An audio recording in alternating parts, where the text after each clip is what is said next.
Buenas and half a day, everyone. Thank you, Rita, Dr. Viernes, and the rest of the Guampedia team for organizing this.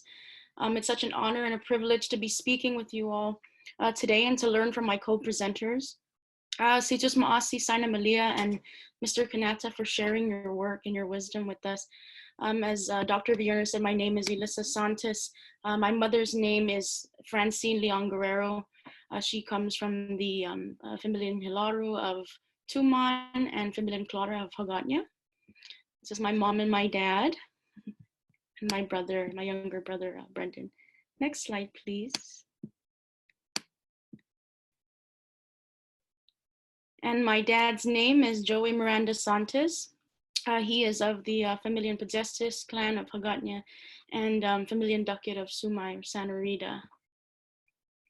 Next slide.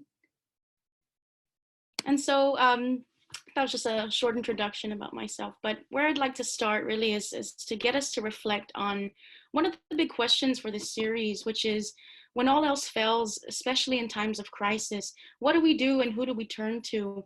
And as the presenters before me have said, this is such an important question for us to reflect on in the midst of a pandemic. And it's certainly something that I have had to address because of how the pandemic has impacted me personally through unemployment delays and so on. So really these recent challenges have just forced me to take a step back and reach out to loved ones, particularly Imanenahu.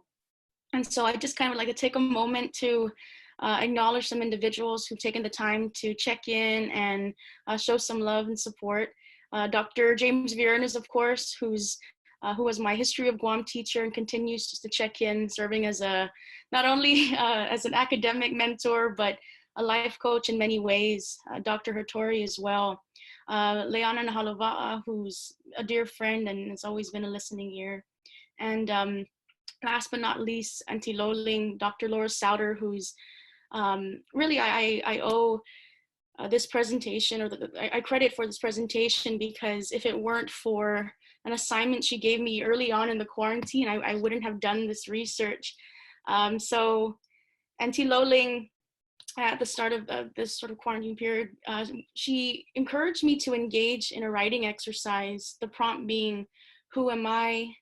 Where do I come from? And who are the people that have shaped the person I am today? And, at that time, it was like I was feeling like I was at an all-time low, but her assignment really, I think, was very timely and encouraged me to think very deeply and gave me strength really to push forward and to remember what it is that I've always loved doing, what it is that made me pursue a degree in history in the first place. And that is to listen to stories, the stories of my elders, to sieve through family photos and archives and uncover stories, and have given permission to share those stories. And so this time with my elders really just allowed me to pause and be in the moment with them. And what eventually came out of these conversations were basically insight into my genealogies and now ongoing family projects on village histories and place-based research. So that's really what I'd like to share with you today. One of those family histories relevant to the topic of World War II and this contested topic of liberation. Next slide, please. And so allow me to introduce you to my paternal grandmother. Her name is Elizabeth Miranda Santos, but I call her Grandma Liz. She is, again, of the Familian Pagestis clan, but she also identifies with her father's heritage, Comanche Nation, what is today, from what is today referred to as Oklahoma or the Great Plains. And Grandma has an extremely important role in our family, not just as an awesome Nana, but as a do auntie. And she can actually, next slide, please, can trace back at least, 4 generations of do auntie who came before her, all who happened to be women. And so, as a young girl, I've always admired her practice. So much so that one day, to the panic of my elders, I gathered some plants and some almond from her garden, and I started to pound them with a rock in a piece of fine china that I had found in the kitchen. And instead of scolding me, Grandma, was very loving in her approach. She sat me down from across her from across her on the table that she always sits at in her garage, where she places her lomok near her. And from that day forward, started to teach me a little bit about emptying and about the consequences of administering my concoctions to my cousins and the neighborhood kids. And so, what I'd like to just emphasize there is the space around the lusong and the lomok is basically a space for storytelling. It's where we sit when we go and visit Grandma, right? Where we gather to talk to her, to find comfort in her, and to discuss and make decisions for our family.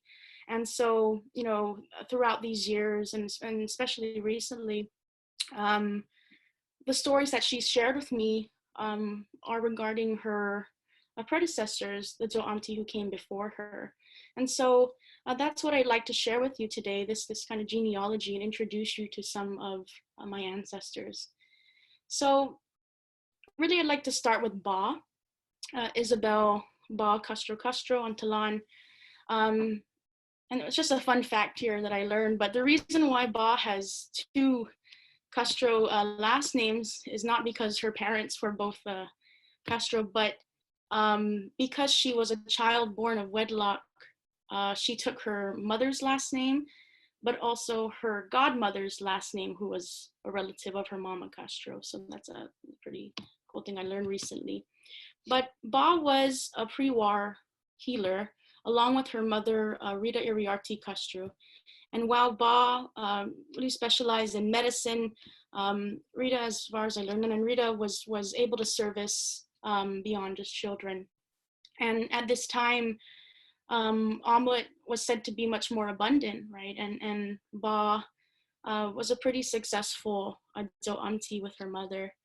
And in addition to the support of Nanan Rita, she also had the support of her husband. Tatan Jose was a surveyor, and he would basically provide his services to families.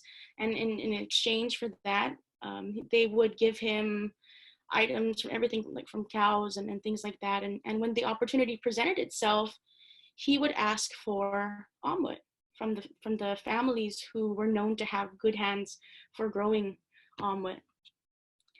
And so they continued the practice until the Japanese occupation, of course. As we know, the war caused quite a disruption. And for reasons that I'm still trying to explore, Nana Rita and Ba felt the need to practice in secret. They told their descendants, Maria, my great grandmother, who I affectionately known as Mommy, and my grandma Liz, that if they were caught, they were to be punished. So I'm actually looking to see if this was, as a result of some kind of official policy, or if it just speaks to, the general devaluing and delegitimizing of Chamorro traditions and practices.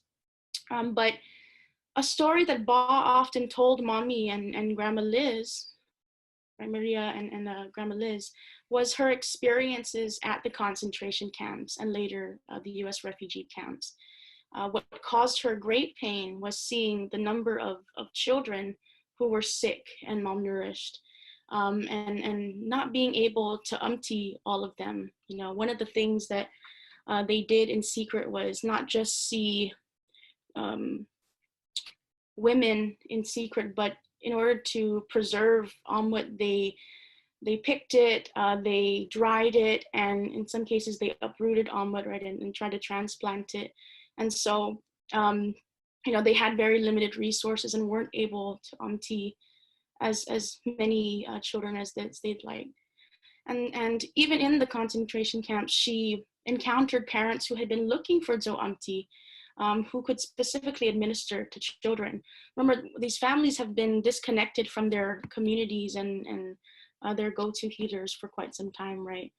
So every time I hear this story from grandma, I feel like I've met Ba, or I'm hearing it from Ba directly. There's just something about this particular story that I feel Ba's pain when she recalls these moments, um, or those experiences, that something about that pain that just translates onto the face of Grandma Liz, right? Because as mothers, there's nothing a good Nana wouldn't do to help her children, and for them as Jo'amti, as individuals with this immense responsibility, those who have been entrusted with the lives of children, right, not being able to heal them deeply affected them. And on top of that, they had to process the death of Ba's grandmother, Isabel Iriarte Castro, who died just 2 weeks before they reached Menengun. And in addition to that, they were also hearing some threats against Nanan Rita, who had a history of these incidents, resisting the Japanese. And so people were telling her, you should run when they were in Menengun, because they had learned about holes that were being dug, and they fear that she was being called to go there and then perhaps be killed. And so obviously, again, the war was a major disruption to their lives. Moving forward, after the war, Ba is met with many challenges. She lost her husband. He was murdered during the war, and she now has to think about how to support a family of 10 children. And so, like many Chamorros, she's obviously needing to acquire a wage-earning job. And she finds work, luckily, as a laundress. So she, spent her days carrying bundles of clothes and uniforms from military personnel and scrubbed them daily with a corn on the cob, or a corn cob sponge, right? Because they're very particular about the uniform and being nice and neat, and trying not to damage them. And so because of the time that she spent working, she really was a Zo'amti on her spare time. She didn't have the time anymore to maintain a garden of omelet like she had in the pre-war period. So she relied heavily on other growers who had the hands for working with the omelet. And so she recalls really those moments of reciprocity, and extends that gratitude for those individuals in her village. And like her, she expected her children to take up jobs as well to help support the family. So her twin daughters, Maria Antlan Miranda Gumatautau and Josefa, who we call Auntie Pite, they got work as hula dancers. That was not the ideal occupation that Ba had for her daughters, but she approved it because she was able to work in proximity to the stage, and she could kind of keep an eye on them. The two had always been known to be or referred to as partners in crime, kind of getting into trouble, together, but always having each other's back and coming to the aid of their mom. And so they were hula dancers. But later, Mommy Maria found work as a laundress, and then took on work as a landscaper at Anderson Air Force Base. And so that's where she started to think very heavily about the future of the transition, of the tradition in the family, right? She would sneak away from her job to look for omelet. And when she found it, she would put them into these little cups if she uprooted them, or into a handkerchief if she was picking leaves. And she tried to conceal them under her clothing, right, to sneak past by her supervisors. And really this was all all in hopes of being able to replant the omelet and make it more accessible for her and her mother at a time when the omelet was becoming much more scarce. And so Mommy Maria takes on the practice of medicine in 1976 after Ba's passing. And her right hand is her twin sister, Auntie Pai. They're, a dynamic duo. While Mommy is administering medicine, Auntie Pai is massaging. And so they really just support each other, in this very messy period. And so really mommy's struggle of trying to find, access, and collect amwit is sort of reflects the same struggle that Grandma Liz has today as the current Surahan, or as the current Zo'amti. And coincidentally, during this pandemic, Grandma has announced that she's passing on the tradition to my father, Joey Miranda Santos, down below. And my uncle, his brother, Gregory Santos, is going to serve as his right hand because he has the hands that are good for growing. And so really for the first time, or at least the first time in a long time, as far as we know, a male Zo'amti will be inheriting the Lusung and the Lomok. And so, this is where I kind of like to wrap up and address the other bigger questions that we're called to reflect on today. What can we learn from this narrative? What connections can we make to the agents of this history? And, how do we commemorate those? How do we commemorate them and those of their generation who really endured this hardship, right? And made numerous sacrifices.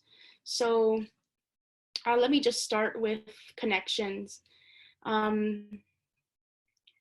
Like them, again, we're living in a time of crisis, right? We're not experiencing the exact same wartime struggles and violence, but we are fighting a war against this, what has been called, the invisible enemy, and ignorance as well, right? Demonstrated by some of our political leaders. And so one thing that really stands out to me as I reflect on these stories is the importance of companionship and having a support system, right? Even the most gifted of Zo'amti will admit to the physical, emotional, and spiritual exhaustion that they endure while healing the sick. And so to heal themselves and to find comfort in their vulnerability, they seek the love and support of their companions, right? For Ba, that strength was pulled from her mom, Nananrita, and from her husband, Tatan Jose. For mommy, Maria, that was Auntie Pai. And for my grandma Liz, it's her two sons, Joey Santos and Gregory Santos, who now,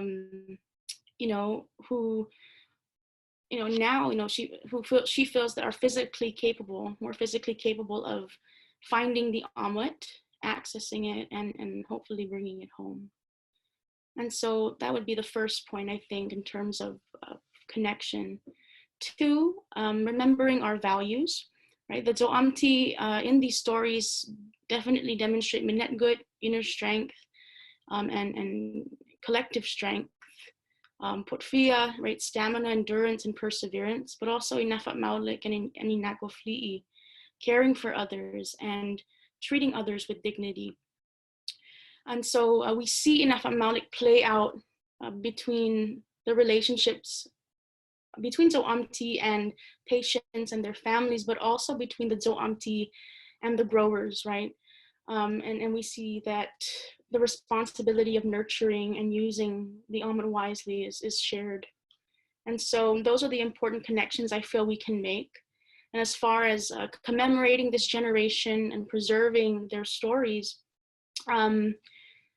obviously this narrative can be categorized as World War II historiography, but let us acknowledge that it is a counter narrative, right? Like many Chamorros after the war, Ba was grateful for the American liberation, right? But she still expressed feelings of ambiguity toward the American presence. For her, as she shared with Mommy and Grandma Liz, the fact of the matter is that they disrupted the order of things, right? Both colonial powers. And in terms of what I mean by that, I'm talking about the relationships between families, communities, but also the Zo'amti and the Amwit itself, which, at least in my family, the Zo'amti believe have a spirit of their own, right? And must be respected. It's a very sacred relationship. Also, let's not shy away from stating that this is a story of resistance, right? If we look in terms of this broader history of healthcare and medicine, Let us remember the legacy of our healers, despite colonial attempts to devalue and delegitimize their practice, right? And within the context of World War II, let us remember that in addition to the military personnel and of the dressing stations and the American Red Cross, that the dominant narrative, tends to highlight as tending to the sick and injured. Let us also remember that the Zo'anti were there. They were there in the camps, and they performed their own acts of resistance, right, through nurturing, planting, picking, and administering omelet in secret. Lastly, let us explicitly state that this is a gynocentric narrative, a woman-centered history. Right? Tomorrow women have been erased in our history, and especially in the World War II narrative, they're simply portrayed as war-torn victims, sort of salivating over American soldiers, Marines. And so what I hope this history kind of shows us is that, we can learn how they adapted to, how they dealt with challenges during the war and how they adapted to that post-war landscape, the changing economy, the family dynamics, in access to their lands and their resources. And so, I hope these stories around the Lusong give you some strength in some way, and to adapt to our present conditions, and to encourage you to reflect on the complexities of our Manyaina's World War II experiences and this notion of liberation. So, si Diyos maasi. Si Diyos maasi, Alyssa, thank you for sharing that. Very, very fascinating. I first met Alyssa when she was probably 17 years old or 18 years old, fresh out of George Washington High School and coming into University of Guam, History of Guam classroom. And, as I listen to your work and what you're doing, I'm reminded of the fact that whether I'm teaching on Guam or here at the University of Hawaii, it never ceases to amaze me. The people of your generation and younger, the level of curiosity that you have about our past, the level that you can unpack and critically analyze that past, and the actions of our Manyaina, the actions of our people themselves, not as pure victims or pure patriots or blind to the ways that the world around them is complicated, but as active and dynamic and powerful, and looking at the things that they did as a way to understand how they were ensuring our survival. So congratulations on your ongoing work. And with that being said, I'm excited to kind of turn over to our next guest, Nolan Flores, who's in the thick of these kinds of questions and these kinds of debates as a student of Chamorro Studies and a student of, I would imagine, just life in general, coming into your own in your young adulthood. Nolan, welcome, and we're looking forward to hearing what you have to say.